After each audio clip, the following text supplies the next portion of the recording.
Swinburne University of Technology.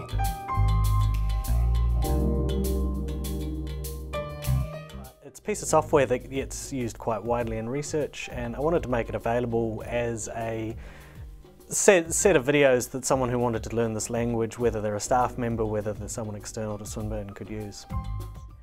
We've got mathematics and statistics videos, but we also have physics videos, so there's quite a large collection that we've got now. We're using OER for the World First Autism MOOC that we launched earlier this year. So we used it as a way that we could get all of our information out to our audience members across the world. So the law school is brand new, and so we have to come up with a new way of doing things that's different from all of the other competitors out there.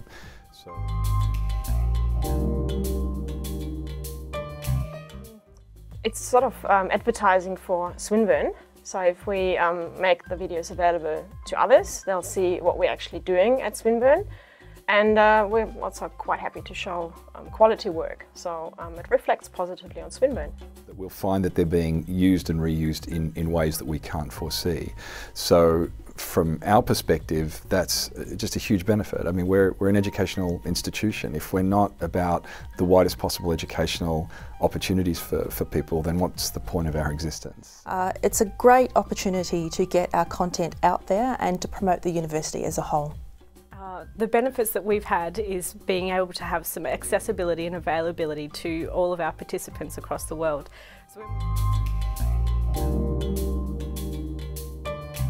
And I think with staff, you're looking at the fact that they can actually use resources from other places to enrich their teaching.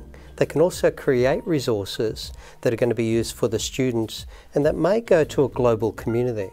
On the educational institution side, you know, I've not only got no problem, I would be delighted if other institutions that didn't want to devote their resources to this sort of idea would say, you know what, there's some really good content coming out of Swinburne, that they start to actually supplement their materials with our materials.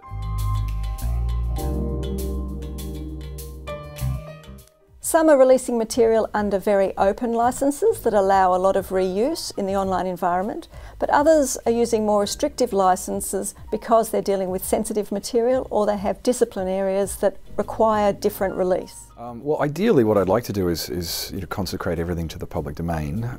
That's sort of generally my preference. Because all of the concerns that people have about you know, non-commercial and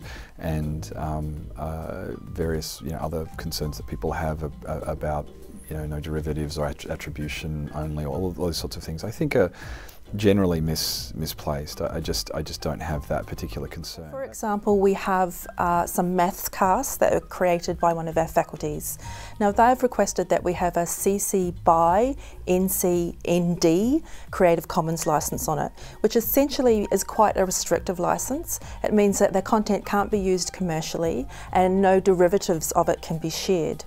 But other faculties want their content to be more open, so then the team in Swinburne Commons may recommend a CC BY license, which means that as long as it's attributed, then it can be shared. I wanted to keep the videos as a coherent package, so I didn't want them to be taken and just excerpts and bits cut up and things like that, and I didn't want it to be used for commercial purposes. But beyond that, I wanted to make them as available as possible for people to be able to use.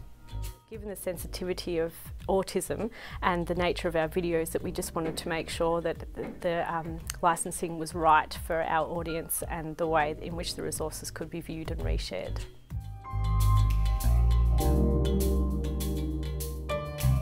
I think it would be great if more people were creating these resources and if we had a way of not just sharing them but also linking to them.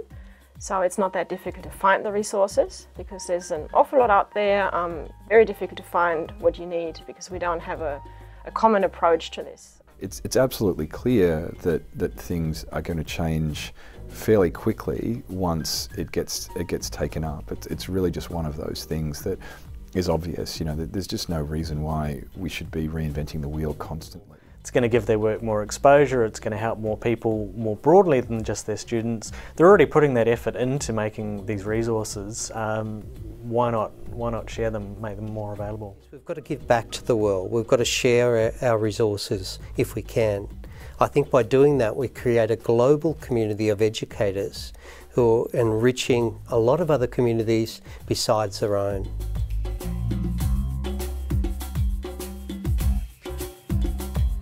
This has been a Swinburne production.